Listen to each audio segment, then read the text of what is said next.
Internet کی ایجاد چند باکمال اور تحقیقی صلاحیتوں کی حامل افراد کا محنتوں کا نتیجہ ہے، جنہوں نے سائنس اور ٹیکنالوجی کے میدان میں بے پناہ تحقیقات کی اور 1960 کی دہائی میں محدود سطح تک انٹرنیٹ کی رسائی حاصل کر لی۔ پھر جیسی آرلک لائڈرز نے 1962 میں گلوبل نیٹ ورک کی تجویز پیش کی اور پھر 1962 کے اختتام تک گلوبل نیٹ ورک کو defense advance research project agency DARPA نے مزید ترقی کی طرف گامزن کیا۔ اس کے بعد لیونارڈ نروک نے پیکج سوئچنگ پر کام کیا، جو کہ انٹرنیٹ کی بنیاد ثابت ہوا۔ لانس رابرٹس نے 1965 میں علاقائی نیٹ کو کیلیفورنیا کمپیوٹر ٹیلی فون لائنز کے ساتھ منسلک کیا۔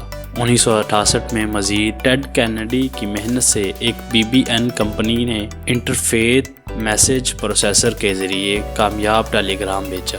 اس وقت انٹرنیٹ کو آرپا نیٹ کا نام دیا گیا اور یہ سروس 1969 میں باقاعدہ طور پر آن لائن کی گئی۔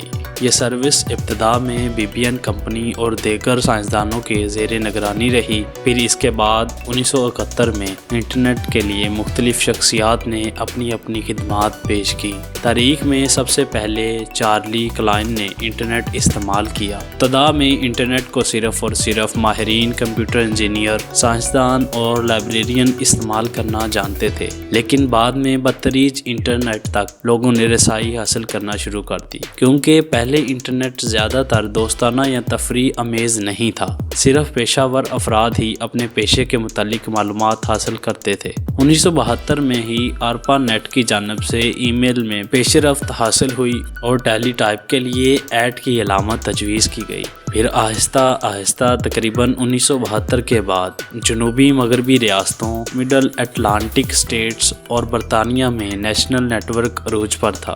اس کے بعد بین الاقوامی سطح پر آٹومیٹڈ کیٹلاگ اور نیٹ ورکنگ کامیابی سے مکمل کر لی گئی، لیکن یہ نیٹ ورک کی بالکل ابتدائی صورتحال تھی، حتیٰ کہ 1986 کے بعد نیشنل سائنس فاؤنڈیشن نے خصوصاً ای میل اور دیگر شعبہ جات میں اپنی خدمات پیش کی اور خاطر خواہ کامیابی حاصل کی، جس سے پوری دنیا میں خصوصاً ترقی یافتہ ممالک نے خوب استفادہ کیا اور تمام اداروں کے اہم ڈپارٹمنٹس کو کمپیوٹر نیٹ ورکنگ کے ساتھ چلانا شروع کر دیا۔ 1991 میں پہلی بار فرینڈلی انٹرفیس انٹرنیٹ پر یونیورسٹی آف مینیسوٹا نے پیش کیا اور چند سالوں میں ہی انٹرنیٹ کی دنیا کو کافی حد تک مزید وسعت حاصل ہوتی گئی۔ گرافیکل براؤزر 1993 میں مارک اینڈرس اور اس کے ساتھیوں کی محنت سے مزید اپ گریڈ کیا گیا۔ پھر یکے بعد دیگرے نئے اور تیز ترین براؤزر مائکروسافٹ اور انٹرنیٹ ایکسپلورر بھی جدید ترین ہوتے گئے۔ پھر 1994 میں باقاعدہ ورلڈ وائڈ ویب کنسورٹیم کو پروموٹ کیا گیا اور پھر پوری دنیا میں انٹرنیٹ کی مدد سے ایک جدید ٹیکنالوجی چھا گئی، جس کی بدولت آج پوری دنیا کے ممالک اور ان کے افراد ایک دوسرے سے ہر لمحہ باخبر اور رابطے میں ہیں۔ آہستہ آہستہ یہ ایک وسیع ترین کاروبار کی شکل اختیار کر گیا اور انٹرنیٹ کو تمام ٹیکنالوجیز میں سب سے زیادہ شہرت حاصل ہو گئی، جس میں نان ٹیکنالوجی